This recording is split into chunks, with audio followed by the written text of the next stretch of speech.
I built an After Effects rig for creating smooth transitions from full screen video to a matted version with easy to use custom controls all driven by a single slider property, and I put it all into a preset that you can download for free.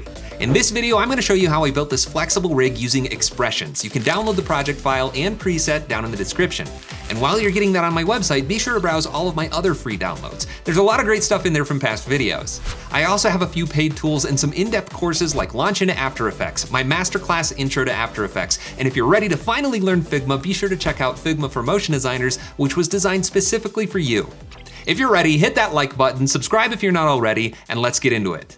The first thing we'll need for this transition is a matte layer that actually controls the alpha channel of this video. And we're gonna do that using a rectangle shape layer so that we can take advantage of its parametric controls for the size and roundness. So let's start by just making that rectangle. I'm gonna double click on this rectangle tool with no layers selected, and that will generate a rectangle the size of my comp, which is 2560 by 1440. That's the resolution I record my videos in, but I'll go ahead and just rename this layer matte. And I'm going to parent it to the video layer.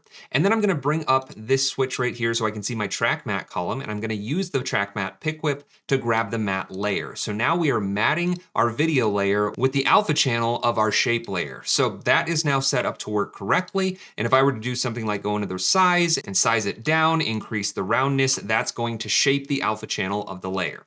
All right, so let's undo that. And the way that I want to control this transition is with one single property value so that I can get in and out of my transition really quickly. So to do that, we're going to use an expression controller. So come over to the effects and presets and search for slider and apply that to the video. Now, this is just a number value. It's not going to do anything on its own, but we can reference it through expressions to control lots of different things. And that's exactly what we're going to do. I'm going to rename this slider control transition, and this is going to basically be a 0 to 100% slider. That's how I'm going to treat it, where 0 is full screen video and 100% is fully matted. And it's going to control all of the properties of our matte, including where the video goes on screen and how large it is. And it's going to make animating things really, really easy. Now we are going to need some more sliders to control things like the width and height of the matte and the roundness. So let's go ahead and make those. I'm just going to duplicate this transition slider and we'll rename it width. And then I'll duplicate it again and I'll rename it height. We'll duplicate it one more time and rename this one roundness. And then we need another expression controller, but this time not a slider. We're going to search for a point control, which is right here at the bottom of the list, and drag that out, and we'll rename this one position. So now we have controls for width, height, roundness, position, and the transition, but none of them actually do anything yet because we haven't set up the relationship between these property values and the actual properties that we want to adjust with them.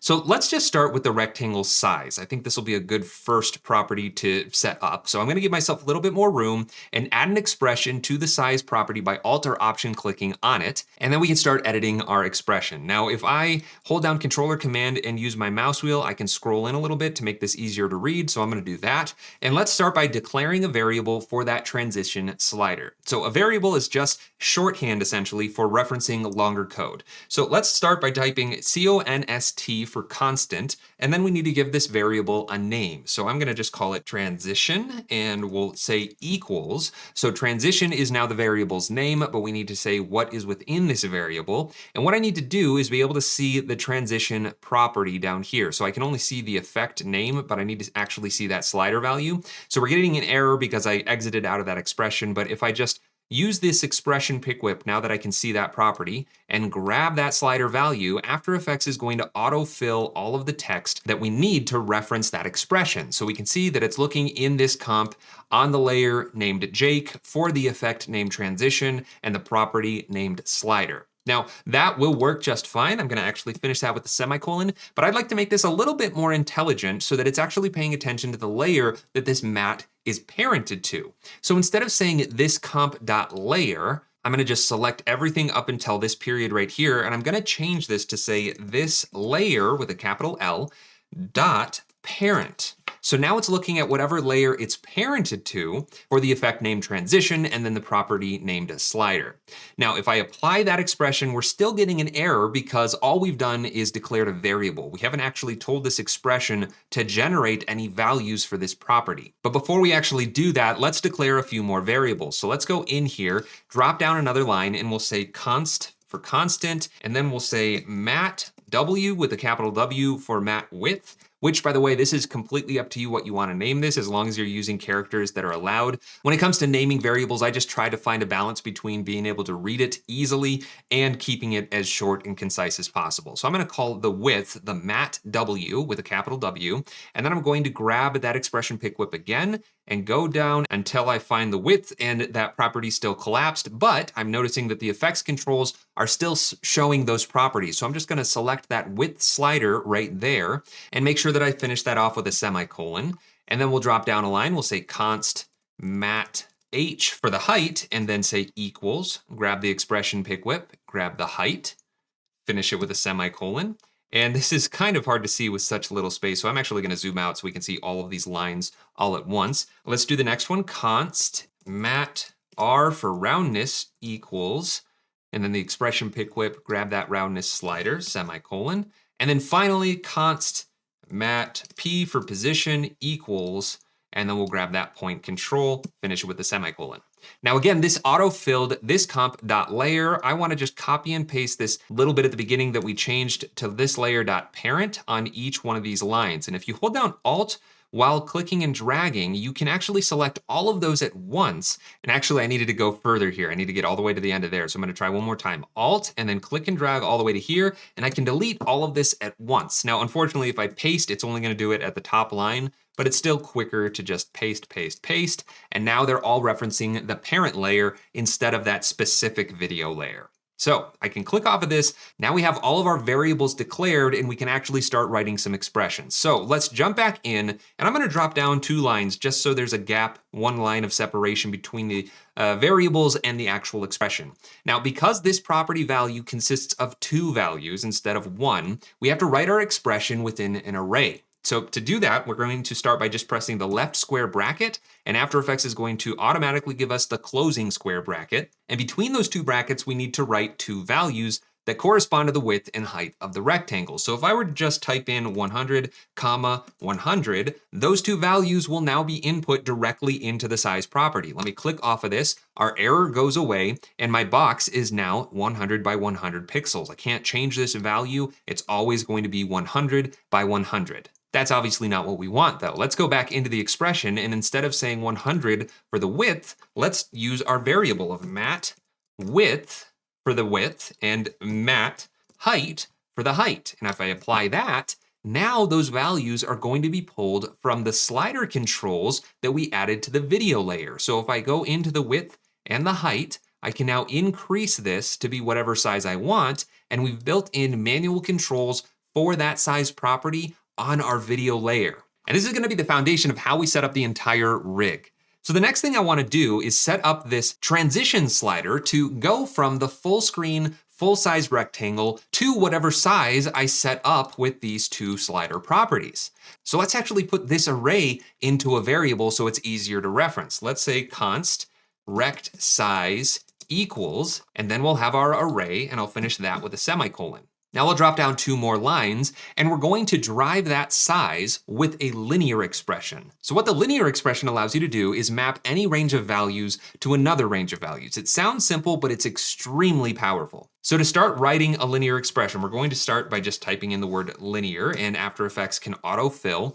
These 2 parentheses is where we're going to write our series of values. So first of all, we need to say, what property are we looking at? What do we want to linearize? Well, we're going to use that transition slider. So there's our transition variable that we declared at the top of our variables list. Then we need to put a comma. So we're looking at the transition. Now we need 2 values, a minimum and a maximum value for that property that we're paying attention to. And remember, we're using this slider like a 0 to 100% slider. So we're going to say between values of 0 and then another comma and 100. So we're looking at the transition property between 0 and 100, and then we need 2 more values. So I'm going to put another comma, and we're going to say when the transition slider is 0, what should this rectangle size be? Well, we want it to match the size of the parent's width and height. So let's do a little bit more variable declaring up here. I'm going to give myself some more room again, and I'm just going to collapse this so we have even more space.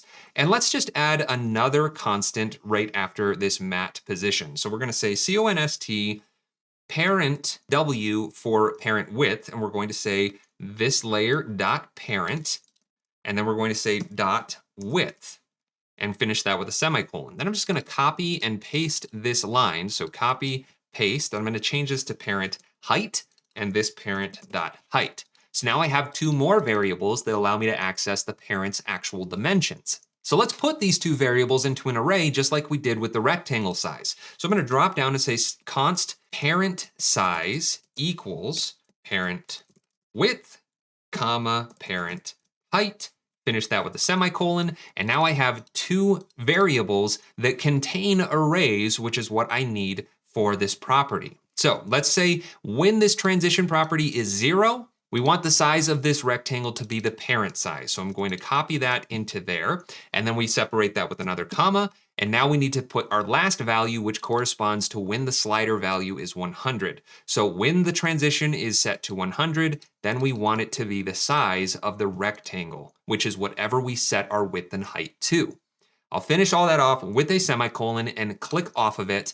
Our expression error goes away, and let's take a look at this. And we've got our slider controls controlling the height, and our transition control, if I adjust this from 0 to 100, you'll see that it's now transitioning from the full screen video to the size that we have set down here. So if I said 1200 by 1200, we're gonna get a square that is 1200 by 1200, and it transitions from 0 to 100%.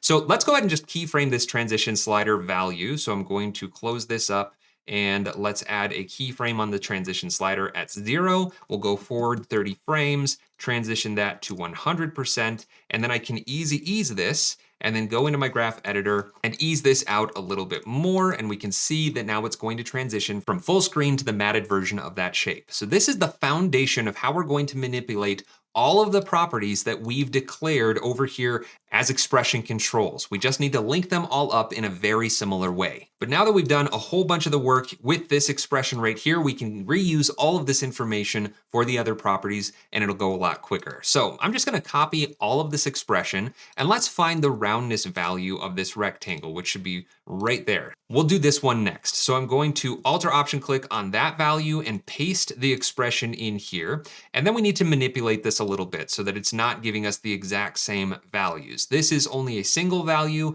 it's not an array, and it's not a size property, it's a roundness amount. So let's change this linear expression so that it's referencing the roundness value. We want to go from 0, this should have a roundness value of 0, to the roundness of whatever we set, which would be this roundness control that we have right here. And remember, this roundness value, we declared that already as mat r for mat roundness. So we're going to go from 0 to mat R for mat roundness. Now, if I click off, this should do exactly the same thing. It's going to transition from a value of 0 that we added in our linear expression to whatever value we set our roundness slider to. So I can make this a full circle, and it's going to transition from no roundness to that roundness value. And that's great, but I'd like to, again, make this a little bit more intelligent, because if I make this roundness really huge, then it's gonna get to that round value quicker than it actually should. I essentially want this to also be a 0 to 100% slider, where 0 is 0 roundness, and 100% isn't giving us 100 pixels of roundness. Instead,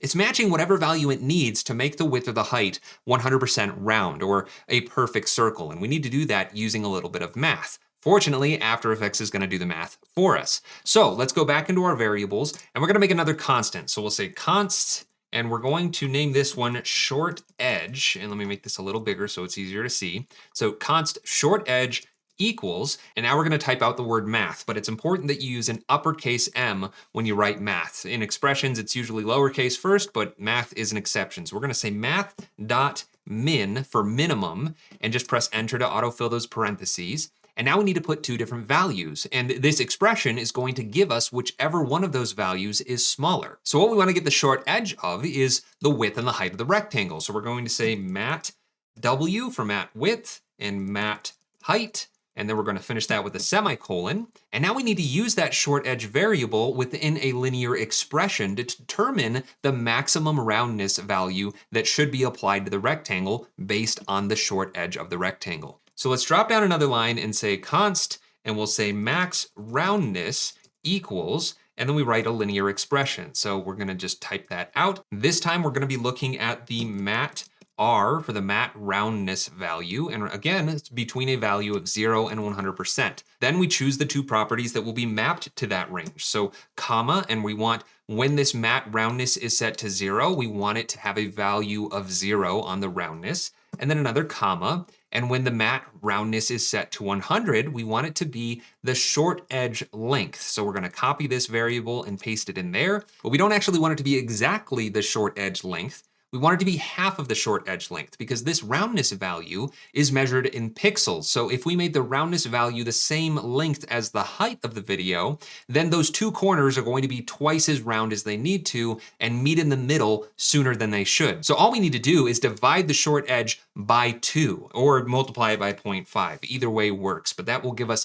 half the length of the short edge and translate that to the roundness value. So I finished that off with a semicolon. We now have our max roundness variable. We just need to put that into our linear expression for the roundness value. So now instead of our roundness going from 0 to the roundness value of that roundness slider, it's going to go from a value of 0 to the max roundness value, which is a linear expression. So we're using linear within linear. Like I said, this is a really powerful expression. So let's apply that, give ourselves some more room, and take a look at what happens now when I back this out and forward. It's going to perfectly meet up to that 100% circle once we reach that 100% slider value on the transition. Let's just bring up those keyframes and you can see that up until that point, it is not perfectly circular. But no matter what the width or height is now, if I adjust this to be smaller, you see that we get that perfect semicircle on the top and bottom, or if the width is larger than the height, then we get the perfect semicircle on the left and right edges. And it's always going to go from no rounding to that perfect max roundness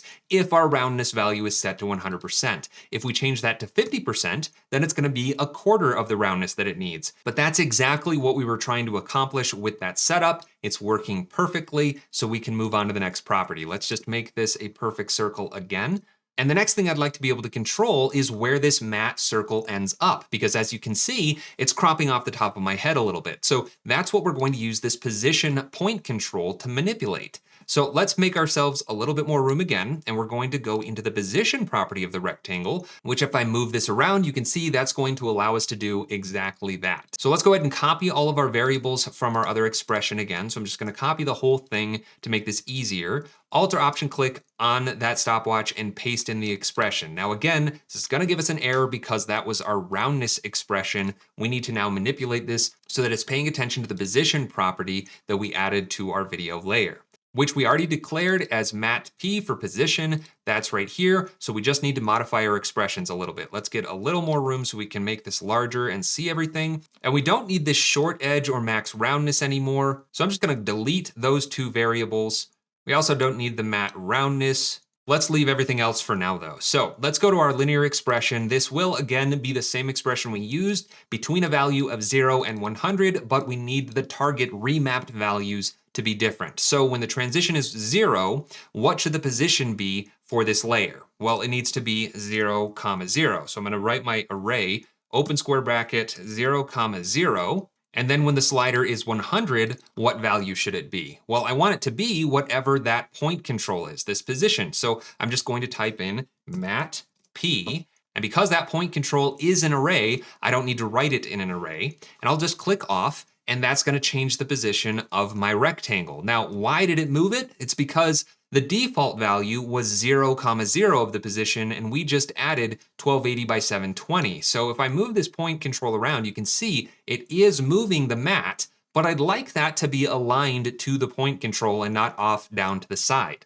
So what we need to do is compensate for the layer's width and height and add that in that matte position property. So let's go into that linear expression again and say matte P minus half the width and height of the layer, which would be this parent size variable that we already declared. So let's copy that and say matte P minus parent size times 0.5 to give me half of that value. Now, if I click off, that circle goes right back to where it should be. This position point control now has an interactive live point that I can move around up here. And if I reposition it so that it's just a little bit higher, you'll notice that as this transitions in and out, that circle is going to reposition wherever I place this. So if I were to move this over to the left side, it's going to start full screen, no roundness, and end up in that spot exactly where it should be. And if I want to reset this value, I can just right click and say reset. But I do want that to be just slightly higher. And why don't we go ahead and take off some of the roundness so it's not perfectly round and maybe make it a little bit taller. And then I'll need to just reposition this a little, make it a little thinner. And now we've got more of a rectangle. Cool. So now we're going to transition from full screen to that custom shape.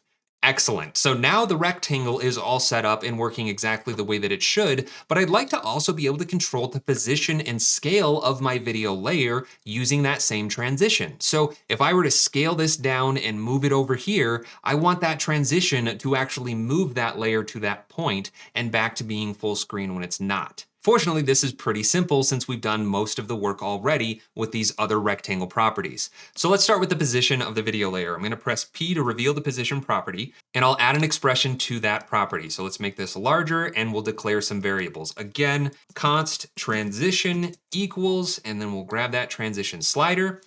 And then we'll do another variable, const comp w for comp width equals this comp.width, semicolon. I'll copy that variable and paste it right after. We'll change this to comp height. And then we're going to drop down 2 lines and write our linear expression. So linear transition, comma 0 to 100. And then we're going to transition to the center point of the comp, which is equal to half the width and the height of the comp. So we're going to write an array, and we'll say comp w for comp width times 0.5 to get half that value, comma, comp height times 0.5, closing square bracket, then a comma, and we need to get to the second state, which is whatever we've put this position value to, which is as simple as writing the word value. And that's going to look at whatever value we have set there, even if an expression is applied, and that's what it's going to give us in the expression. So I'm just going to finish this with a semicolon and click off, and that's centered up our layer. And now if I move forward in time, you see that the transition is happening, including the position that I set for the layer. So if I go to that point, let's bring up these keyframes so we can see them. If I go to this end point of the transition and then I grab the layer and move it over here, now it's going to transition from the center of the comp to that point. We're going to do the exact same thing, but apply it to the scale property now. So let's grab this entire expression, bring up the scale by holding Shift and pressing S, and we'll add an expression there, paste it in, and modify these properties slightly. So we don't actually need to know the comp width and height. All we need to do is map the slider value of the transition from 0 to 100 to 100 by 100. And that's again in an array because this is a multiple value property. So we want 100% scale on the X and Y when the transition is at 0. And when it's at 100%, then we want it to be whatever value we set the scale to here. So I can click off to apply that. And here we go. Now we've got our transition fully functioning, going from full screen video down to whatever we set on all of these properties, as well as the position and the scale. And I can copy these keyframes and paste them reversed with Control-Shift-V. And now it's going to transition from full screen down to the matted version, and then again, go back to that full version. In between these keyframes, I could even add in a little bit of movement. So let's say that I want it to start by going over here and maybe be this scale. I'll set position and scale keyframes, move forward 30 frames, and then shift this over to the left side and scale it down. Easy ease all of these keyframes, go into the graph editor, make sure I'm looking at the speed graph, and adjust the easing here so that it just moves around the screen a little bit more smoothly. And now it's going to go from the full screen video down to the matted version, move across the comp, and then scale back up to its full screen state. And that's how I created my matte transition shape. Now, you can set maximum values for these sliders. As you can see, the height and the width are set between 0 and 100. I want to increase that. So to do that, just right click on the slider value and say edit value. And let's just change the maximum value to something really big, like say 4,000. And then that will allow us to make this a lot larger, much quicker. And I'll do the same thing for the height. I'm going to change this value to 2,000. Actually, no, not the value itself, the maximum value to 2,000. And now that range of the slider is larger, so I can resize this a little bit more freely in my expression controls. And because this matte layer is a shape layer, we could take this a little bit further. I could duplicate the matte layer, and I'll just rename this outline. I'll turn the visibility of it on, and then modify the properties of it. So I don't want it to have a fill, I'll turn that off. And then I want to change the stroke color to being a linear gradient. And I'm going to grab these gradient controls right away and move it to the top left and bottom right corners of my shape and increase that size a little bit. So now we've got this shape that exists on top of the video layer with a black to white gradient. And I could add, say, the colorama effect to that layer, and that gives me this crazy rainbow. First thing I want to do is go into modify and make sure to not modify alpha, and that's going to give us a little bit of a cleaner edge. And then we'll go into the output cycle, and I want to get rid of most of these colors. Let's just be left with the magenta and red colors, and I'm going to move the magenta all the way to the bottom while holding shift to snap it. And actually, let's change this red to being more of a yellow color. So now we've got this really cool gradient going around that outline, and if I go into my input phase, I can use this phase shift property to kind of just wrap that around that linear gradient. So I'm going to add an expression to that phase shift property, and I'm just going to type in time times 100. And now over time, that property is just going to increase. Now I moved that layer around too much, which added some keyframes. I'm just going to get rid of those position keyframes in the middle there. And why don't we just make this a perfect circle? So I'll say 1200 by 1200 with 100% roundness, and shift that up a little bit. But now you can see that that color shift is being applied to the strokes. Now we've got this cool stylized border, but I don't want to be able to see that border when this video is full screen. So why don't we go into that stroke property? We'll go into contents, gradient stroke, and we'll find the stroke width right here, and we'll add an expression to it. This is going to be very similar to the other expressions we wrote. We'll start by declaring the variable for the transition, and we'll grab that transition slider. So I just need to make sure that layer is selected before I edit. And then I can see it up here. So there's our transition expression. We'll say linear transition from 0 to 100.